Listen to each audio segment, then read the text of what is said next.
નમસ્કાર વિદ્યાર્થી મિત્રો, ચેપ્ટર નંબર 11 ના આજે છેલ્લા લેક્ચરમાં આપણે ડેવિસન અને ગરમનનો પ્રયોગ તથા હાઇઝનબર્ગના અનિશ્ચિતતાના સિદ્ધાંત વિશે અભ્યાસ કરીશું.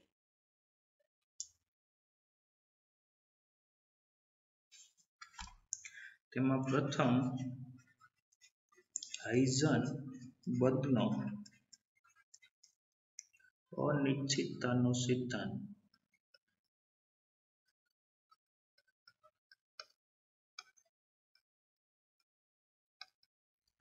હાઇઝનબર્ગના અનિશ્ચિતતાનો સિદ્ધાંત શું છે? જો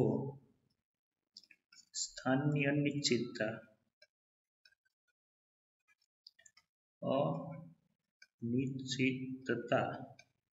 બરાબર ડેલ્ટા એક્સ હોય અને વેગમાનની અનિશ્ચિતતા બરાબર ડેલ્ટા પી હોય તો સ્થાનની અનિશ્ચિતતા ડેલ્ટા એક્સ અને વેગમાનની અનિશ્ચિતતા ડેલ્ટા પી નો ગુણાકાર હંમેશા h કટની કિંમતની નિયરેસ્ટ હોય છે, એટલે h કટ બરાબર હોય છે. તેથી ડેલ્ટા એક્સ ઇન્ટુ ડેલ્ટા પી બરાબર h કટ, જ્યાં h કટ બરાબર h ના છેદમાં 2 પાઈ, h ની કિંમત 6.63 ગુણ્યા 10 ની માઇનસ 34 ને છેદમાં 2 ગુણ્યા 3.14 ભાગાકાર કરીને આપણે h કટની કિંમત પણ મેળવી શકીએ. આ હાઇઝનબર્ગનો અનિશ્ચિતતાનો સિદ્ધાંત છે કે ડેલ્ટા એક્સ ઇન્ટુ ડેલ્ટા પી બરાબર h કટ, જ્યાં h કટ બરાબર h upon 2 પાઈ. હવે જો ડેલ્ટા એક્સ બરાબર 0 હોય, સ્થાનની અનિશ્ચિતતા કેટલી હોય? 0, તો ડેલ્ટા પી ને સૂત્રનો કરતા બનાવશું તો ડેલ્ટા પી બરાબર h કટના છેદમાં શું લખાશે? Delta x. તો વેગમાનની અનિશ્ચિતતા કેટલી થઈ જશે? અનંત. અને જો ડેલ્ટા પી વેગમાનની અનિશ્ચિતતા 0 હોય તો સ્થાનની અનિશ્ચિતતા કેટલી થઈ જશે? અનંત.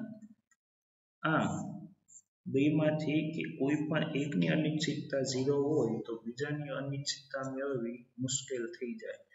તેથી બંનેની અનિશ્ચિતતા એ રીતના હશે કે જેથી તેનો ગુણાકાર અચળ રહે. આ અચળાંકની કિંમત કેટલી છે? h કટ જેટલી.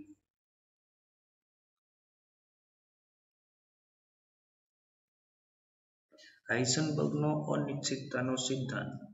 દ્રવ્યના તરંગ સ્વરૂપને હાઇઝનબર્ગના અનિશ્ચિતતાના સિદ્ધાંતને જન્મ આપ્યો. આ સિદ્ધાંત મુજબ એક જ ક્ષણે નિશ્ચિતપણે ઇલેક્ટ્રોનનું સ્થાન અને વેગમાન માપવા શક્ય નથી. સ્થાનની અનિશ્ચિતતા ડેલ્ટા એક્સ અને વેગમાનની અનિશ્ચિતતા ડેલ્ટા પી મળે તો ડેલ્ટા એક્સ અને ડેલ્ટા પી નો ગુણાકાર h કટ જેટલો હોય છે, જ્યાં h કટ બરાબર h upon 2 પાઈ. સમીકરણ એવી સંભાવના દર્શાવે છે કે જો ડેલ્ટા એક્સ 0 હોય તો ડેલ્ટા પી અનંત બને, અને ડેલ્ટા પી 0 હોય તો ડેલ્ટા એક્સ અનંત બને, કારણ કે તેમનો બંનેનો ગુણાકાર કેવો છે? અશૂન્ય. સામાન્ય રીતે તો ડેલ્ટા એક્સ અને ડેલ્ટા પી બંને એવી રીતે અશૂન્ય હોય છે કે જેથી તેનો ગુણાકાર કેટલો થશે? h કટ જેટલો. હવે ઇલેક્ટ્રોનનું વેગમાન નિશ્ચિત હોય એટલે કે ડી બ્રોગલી સંબંધ પરથી તેની તરંગલંબાઇ કેટલી થઈ જશે? નિશ્ચિત બને. અને એક ચોક્કસ તરંગલંબાઇ ધરાવતું તરંગ સમગ્ર અવકાશમાં વિસ્તરિત હોય છે. બોરની સંભાવના પરથી તેનો અર્થ એવો પણ થાય છે કે ઇલેક્ટ્રોનની કોઈ ચોક્કસ વિસ્તારમાં રહેલો નથી, એટલે કે તેના સ્થાનની અનિશ્ચિતતા કેટલી થશે? અનંત, કારણ કે ડેલ્ટા પી વેગમાનની અનિશ્ચિતતા કેટલી છે? 0, તો ડેલ્ટા એક્સ કેટલો બનશે? અનંત. અનિશ્ચિતતાને સિદ્ધાંત સાથે જે બંધ બેસતું છે. હવે ડેવિસન અને ગરમનનો પ્રયોગ. ઇલેક્ટ્રોનના તરંગ સ્વરૂપને સમર્થન આપતા પ્રયોગ સૌપ્રથમ 1927માં સી.જે. ડેવિસન અને એલ.એસ. ગરમરે બંનેએ સંયુક્ત રીતે 1928માં જી.પી. થોમ્સનને સ્વતંત્ર રીતે કર્યા, જેમાં તેણે જોયું કે ઇલેક્ટ્રોનનું સ્ફટિક વડે પ્રકીર્ણ થાય છે. એટલે કોઈ સપાટી પર કોઈ પાતળા વરખ પર ઇલેક્ટ્રોનનો આપાત કરવામાં આવે ઇલેક્ટ્રોનની કિરણાવલી, તો અમુક ઇલેક્ટ્રોનની દિશામાં ફેરફાર થાય છે, એટલે કે એનું પ્રકીર્ણ થાય છે, જેમાં વિવર્તન અસરો પણ જોવા મળે છે. આકૃતિમાં ડેવિસન અને ગર્બરના પ્રયોગની ગોઠવણનું રેખાચિત્ર દર્શાવ્યું છે. હવે આકૃતિ સમજી લઈએ. આકૃતિમાં HT એટલે હાઈ ટેમ્પરેચર અથવા હાઈ વોલ્ટેજની બેટરી, જેના વડે આપણે ફિલામેન્ટને ગરમ કરવાનો છે, જેથી ફિલામેન્ટ છે એ ફિલામેન્ટમાંથી ઇલેક્ટ્રોન ઉર્જા મેળવી HT માંથી હાઈ ટેમ્પરેચર અથવા ઊંચા સ્થિતિમાને ઇલેક્ટ્રોન ઉર્જા મેળવી ઇલેક્ટ્રોન અહીંથી થશે મુક્ત. અને લો ટેમ્પરેચર એટલે નીચા વોલ્ટેજની બેટરી અથવા નીચા તાપમાને ઇલેક્ટ્રોનનું ઉત્સર્જન થયા પછી એ વડે એક નળાકાર વચ્ચે મૂકવામાં આવશે, જેથી ઇલેક્ટ્રોનને એક કિરણાવલીમાં ફેરવી શકાય કે આ બાજુથી ઇલેક્ટ્રોન જે દાખલ થતા હશે તે બહાર નીકળશે, તો એક ઇલેક્ટ્રોનના કિરણપુંજ એટલે કે એક કિરણ સ્વરૂપે બહાર આવશે. ઇલેક્ટ્રોન ગન છે જે ઇલેક્ટ્રોનનું શું કરશે? ઉત્સર્જન કરશે. અને આ ઇલેક્ટ્રોન જ્યારે નિકલ લક્ષ એટલે નિકલના સ્ફટિક પર આપાત કરવામાં આવે છે, ત્યારે નિકલના સ્ફટિકના કેન્દ્રમાં રહેલો જે એનું કેન્દ્ર વડે છે ઇલેક્ટ્રોનનું શું થશે? પ્રકીર્ણ. એટલે ઇલેક્ટ્રોનની જુદી જુદી દિશામાં પ્રકીર્ણ થશે. એવું જરૂરી નથી બધા ઇલેક્ટ્રોન પાછા જ આવે, બધા ઇલેક્ટ્રોન બીજી બાજુ વયા જાય, કે ઇલેક્ટ્રોનમાં દિશામાં કોઈ ફેરફાર થવું જરૂરી નથી. અને જે નિકલ સ્ફટિક વડે તેનું શું થશે? વિવર્તન. વિવર્તન થયા પછી ઇલેક્ટ્રોનની દિશા શું થઈ જશે? બદલાઈ જશે. આ જે છે થીટા તે ઇલેક્ટ્રોનની મૂળ દિશા અને પ્રકીર્ણ દિશા વચ્ચેનો ખૂણો છે. આ જે કિરણ છે વિવર્તિત ઇલેક્ટ્રોન કિરણપુંજ. વિવર્તન શેના વડે થાય છે? નિકલ સ્ફટિક વડે. ત્યારબાદ કલેક્ટર. કલેક્ટર શું કરે છે? તો કે જુદી જુદી દિશામાં વિવર્તન પામતા ઇલેક્ટ્રોનની સંખ્યા નોંધે છે. અને આ કલેક્ટર સાથે ગેલ્વેનોમીટર જોડેલું છે. ગેલ્વેનોમીટર શું બતાવશે? કે જ્યારે એમાંથી ઇલેક્ટ્રોન પસાર થાય ત્યારે ગેલ્વેનોમીટર આવર્તન દર્શાવશે. એટલે એ ગેલ્વેનોમીટરમાં પ્રવાહ નોંધાશે. અને આ જે કલેક્ટર છે એ થીટા બરાબર 0 ડિગ્રીથી 360 ડિગ્રી સુધીનું ભ્રમણ કરી શકે છે, જેથી જુદી જુદી ડિગ્રીના ખૂણા માટે વિવર્તન પામતા ઇલેક્ટ્રોનની સંખ્યા નોંધી શકીએ.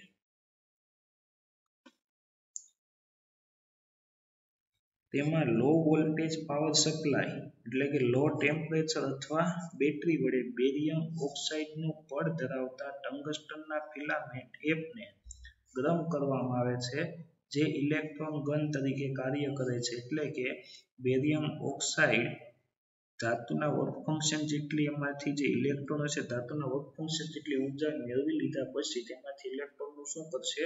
ઉત્સર્જન. હાઈ વોલ્ટેજ પાવર સપ્લાય એટલે કે HT અથવા બેટરી વડે ફિલામેન્ટમાંથી ઉત્સર્જાયેલા ઇલેક્ટ્રોનને ઇચ્છિત વેગ મળે તે રીતે યોગ્ય વોલ્ટેજ સ્થિતિમાન આપીને તેને પ્રવેગિત કરવામાં આવે છે. તેને સૂક્ષ્મ છિદ્ર ધરાવતા નળાકાર અક્ષને અનુલક્ષીને પસાર કરવામાં આવે છે, જેથી તે ખૂબ જ પાતળું સકેન્દ્રિત પુંજ બને, કિરણપુંજ. આ પુંજને નિકલ સ્ફટિકની સપાટી પર આપાત કરવામાં આવે છે. સ્ફટિકના પરમાણુ દ્વારા ઇલેક્ટ્રોનનું બધી જ દિશામાં પ્રકેરિત થાય છે. એટલે જુદી જુદી દિશામાં ઇલેક્ટ્રોનના માર્ગમાં શું કરશે? ફેરફાર કરશે. ઇલેક્ટ્રોન ડિટેક્ટર એટલે કે કલેક્ટર વડે આપેલ દિશામાં પ્રકેરિત થતા ઇલેક્ટ્રોન પુંજની તીવ્રતા માપવામાં આવે છે. ડિટેક્ટર વર્તુળાકાર ફરી શકે તેવી વ્યવસ્થા હોય છે 0 થી 360 ડિગ્રી સુધી. તેથી તેની સાથે જોડેલ સંવેદનશીલ ગેલ્વેનોમીટર પ્રવાહનું માપન કરે ને જુદી જુદી દિશામાં મળતો પ્રવાહ કેવો હશે? જુદો જુદો, કારણ કે બધી દિશામાં પ્રકીર્ણ પામતા વિવર્તન પામતા ઇલેક્ટ્રોનની સંખ્યા સમાન હોવાની નથી. ગેલ્વેનોમીટરનું વિચલન કલેક્ટરમાં દાખલ થતા ઇલેક્ટ્રોન પુંજની તીવ્રતાના સમપ્રમાણમાં હોય છે. સમગ્ર રચના શૂન્યાવકાશથી ચેમ્બરમાં રાખવામાં આવે છે. આપાત અને પ્રકીર્ણિત ઇલેક્ટ્રોન પુંજ વચ્ચેના ખૂણાને પ્રકીર્ણિત કોણ કહે છે.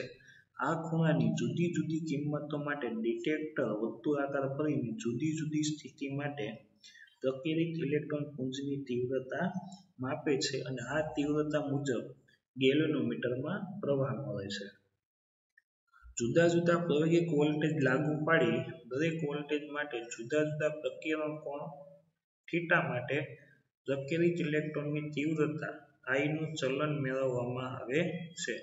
પ્રયોગ ક્યાંથી ક્યાં વોલ્ટેજ તો કે 44 થી 68 વોલ્ટના ફેરફાર માટે 44 થી શરૂ કરીને 68 વોલ્ટ સુધી ના પ્રવેગિક વોલ્ટેજ માટે આ પ્રયોગ કરવામાં આવ્યો.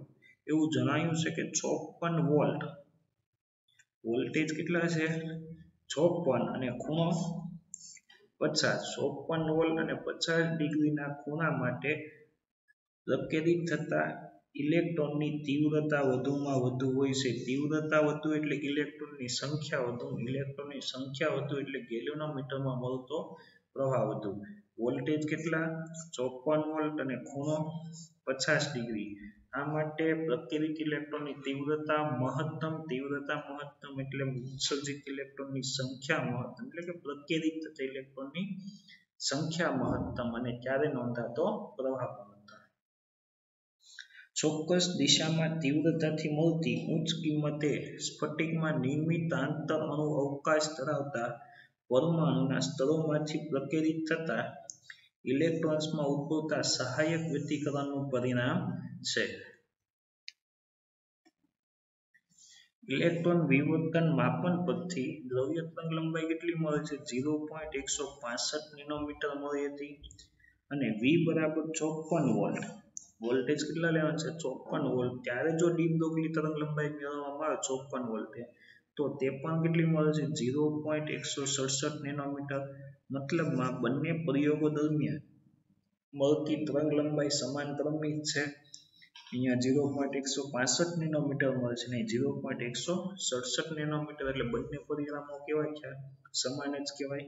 આમ પ્રાયોગિક અને સૈદ્ધાંતિક રીતે મેળવેલ ડી બ્રોગલી તરંગલંબાઇના પરિણામો બંધ બેસતા મળે છે. આ રીતે ડેવિસન ગરમરનો પ્રયોગ ડ બ્રોગલી સંબંધનું દ્રઢપણે સમર્થન કરે છે. સ્વાધ્યાયનો 17મો દાખલો ન્યુટ્રોન કેટલી ગતિ ઊર્જા માટે તેની સાથે સંકળાયેલ ડી બ્રોગલી તરંગલંબાઇ 1.40 × 10⁻⁻10 મીટર હશે. તરંગલંબાઇ લેમ્બડા બરાબર 1.4 × 10⁻10 મીટર. આ ઉપરાંત 300 કેલ્વિન તાપમાને T બરાબર 300 કેલ્વિન તાપમાને દ્રવ્ય સાથે તાપીય સંતુલનમાં રહેલા કણના છેદમાં 2 kBt જેટલી સરેરાશ ગતિ ઊર્જા ધરાવતા ન્યુટ્રોન માટે ડી બ્રોગલી તરંગલંબાઇ શોધો. પહેલા એ ભાગ માટે ડી બ્રોગલી તરંગલંબાઇ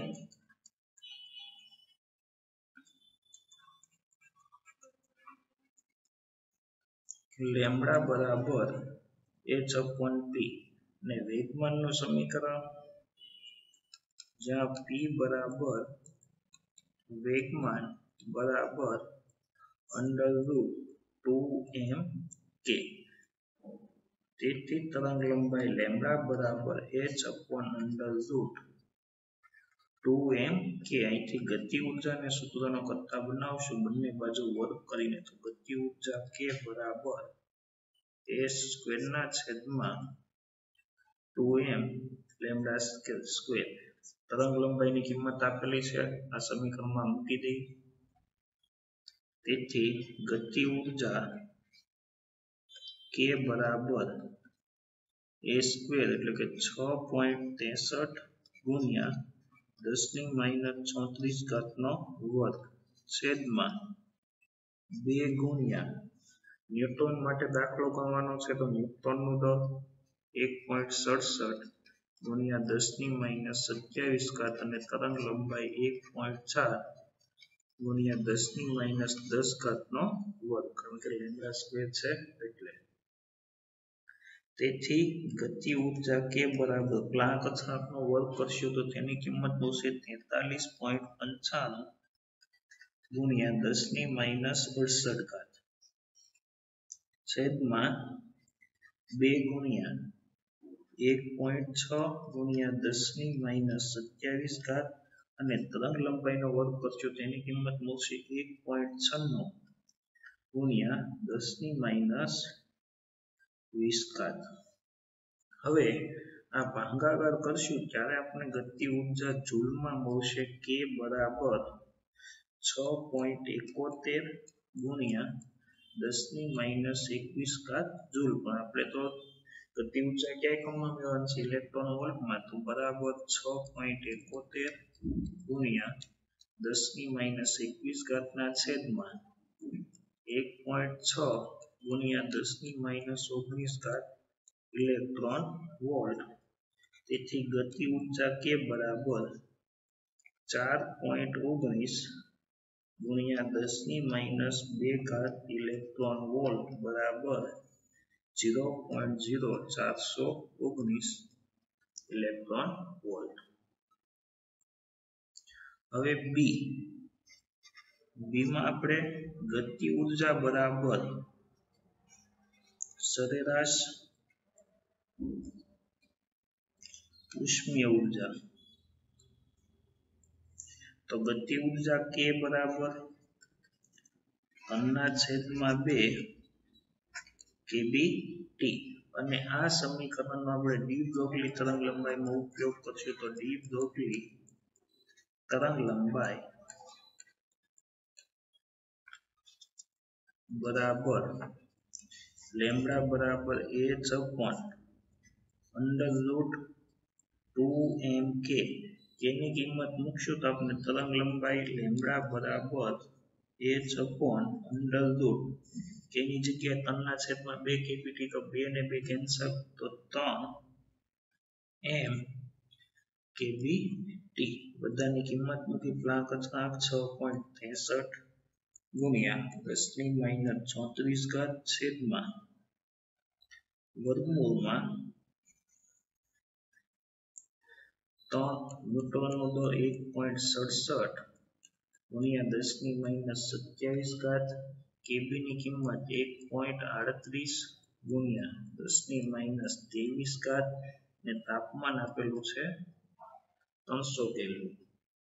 હવે આ ગુણાકાર કરીને આપણે વર્ગમૂળ કાઢશું તો તરંગ લંબાઈ લેમ્બડા બરાબર મળશે આપણે 6.63 ગુણ્યા 10⁻34 અને છેદમાં જે વર્ગમૂળ વાળું સ્ટેપ છે તેનું વર્ગમૂળ નીકળશે 45.56 ગુણ્યા 10⁻25 અને આ ભાગાકાર કરતા આપણે તરંગ લંબાઈ લેમ્બડા બરાબર 0.1453 ગુણ્યા 10⁻9 મીટર. તેથી તરંગ લંબાઈ લેમ્બડા બરાબર 1.753 ગુણ્યા 10⁻10 મીટર.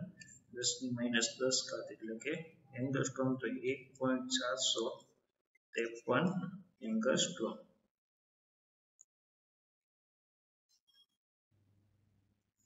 સ્વાધ્યાયનો 19મો દાખલો.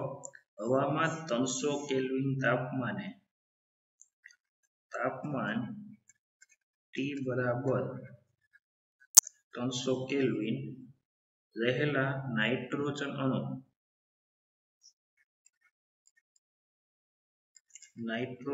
અણુ બરાબર N2 ની ડી બ્રોગલી તરંગ લંબાઈ કેટલી હશે? તરંગ લંબાઈ ગણવાની છે. અણુ આ તાપમાને અણુઓની સરેરાશ વર્ગીત ઝડપના વર્ગમૂળ જેટલી ઝડપથી ગતિ કરે છે તેમ ધારો. નાઇટ્રોજનનું પરમાણુ દળ. હવે ડી બ્રોગલી તરંગ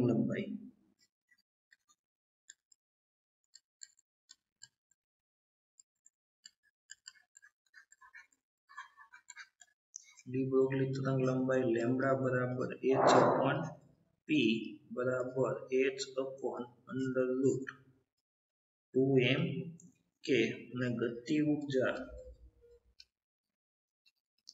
કે બરાબર 3/2 kBt સરેરાશ તાપીય ઉર્જા લેવું તો આપણે તરંગ લંબાઈ લેમ્બડા બરાબર સમીકરણ મળશે h/√2n kBt.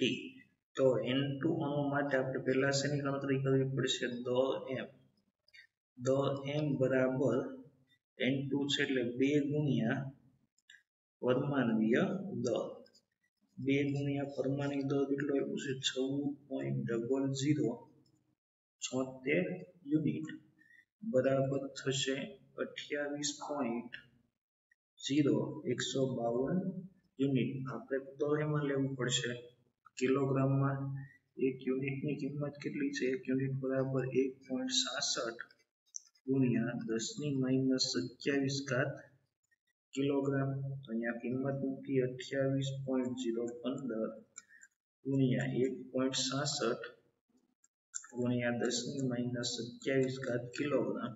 તો આપણને દળ m ની કિંમત મળશે. દળ m બરાબર 4.652 ગુણ્યા 10⁻26 કિલોગ્રામ. દળ મળી ગયું. kb અચલ છે, તાપમાન કેટલું આપેલું છે? 300 અને ક્લાંક અચળાંક h એની કિંમત છે આપણી પાસે. બધાની કિંમત મૂકી. તેથી તરંગ લંબાઈ લેમ્બડા બરાબર h/√2m kBt. તેથી તરંગ લંબાઈ લેમ્બડા બરાબર h ની કિંમત 6.63 ગુણ્યા 10⁻34 છેદમાં વર્ગમૂળમાં 2 ગુણ્યા દળ કેટલું આપણને મળ્યું છે? 4.652 ગુણ્યા 10⁻26 kb ની કિંમત 1.38 ગુણ્યા 10⁻36 10⁻23 ગુણ્યા તાપમાન આપેલું છે આપણને 300. તેથી તરંગ લંબાઈ લેમ્બડા બરાબર 6.63 ગુણ્યા 10⁻36 અને છેદમાં સાદુરૂપ આપીને વર્ગમૂળ કાઢતા આપણને કિંમત મળશે 24.037 ગુણ્યા 10⁻24 અને આ ભાગાકાર કરતા આપણને તરંગ લંબાઈ લેમ્બડા બરાબર 0.275 ગુણ્યા 10⁻10 મીટર મળશે. અને 10⁻10 મીટર એટલે એંગસ્ટ્રોમ થશે. તેથી તરંગ લંબાઈ લેમ્બડા બરાબર 0.275 એંગસ્ટ્રોમ. અને આને નેનોમીટરમાં ફેરવશું તો 0.0275 નેનોમીટર. આ માગેલ તરંગ લંબાઈ છે.